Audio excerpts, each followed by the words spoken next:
So you've started eating healthy, but the scale isn't moving, and I get it. It's very frustrating. Now, a lot of people make the mistake of assuming that going for healthier and more nutritious foods equals fat loss, but this isn't always necessarily the case. And here's why, because chances are you might be making one or more of these errors. Now, first of all, it's amazing that you are now prioritizing healthier and more nutritious foods, but at the end of the day, calories still matter for fat loss. And trust me when I say there are a lot of very nutritious foods that are still very calorie dense, like avocados, olive oil, nuts, certain types of butters. So at the end of the day, it's very easy to still go overboard with these calories. And then you've also got to remember that clean eating and prioritizing healthier foods doesn't necessarily mean calorie control or being in a calorie deficit, because even though it is easier to be in a calorie deficit when you are prioritizing nutritious foods, you can still make the mistake of eating too many calories, like a bowl of avocado, rice, chicken thighs could still be more calories than a burger, let's say. And this isn't to say that the burger is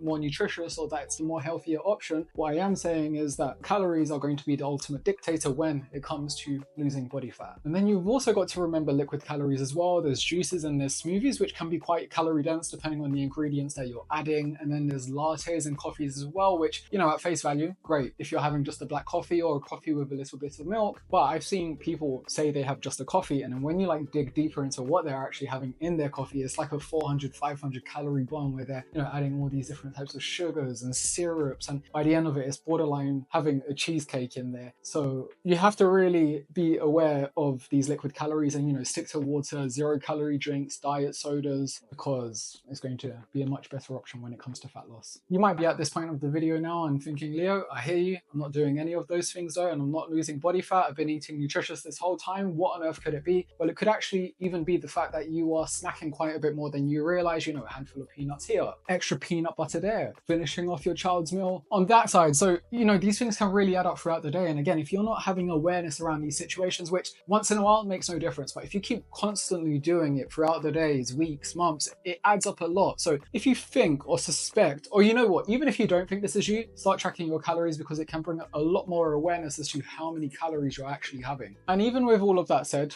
maybe at the end of the day, you're simply not moving enough, whether it's in the form of doing enough exercise or walking. And now this isn't me saying that you should exercise to lose body fat, but more movement throughout the day, whether it's in the form of just taking the stairs instead of the escalator, going on 10-minute walks, doing 20-minute workouts, it can really go a long way in helping you get to your fitness goals. Now, overall, it is amazing that you are prioritizing more nutritious foods, because that is very important. But like I said, fat loss ultimately comes down to calorie intake. Now, I'm not saying that calories are the only thing that matters, because there are many other things that matter as well, like, you know, again, food quality, protein, fiber, fruits, vegetables. But if you want to hear more of my opinions and thoughts outside of this Fitness in 5 video, then make sure you grab my book via the link in the caption of this video. It's available in hardcover, paperback, Kindle. Again, you can grab it via the link in the caption of this video, and you'll be supporting a small business like mine as well. Don't forget to leave a review. Otherwise, take care, and I'll see you in the next video.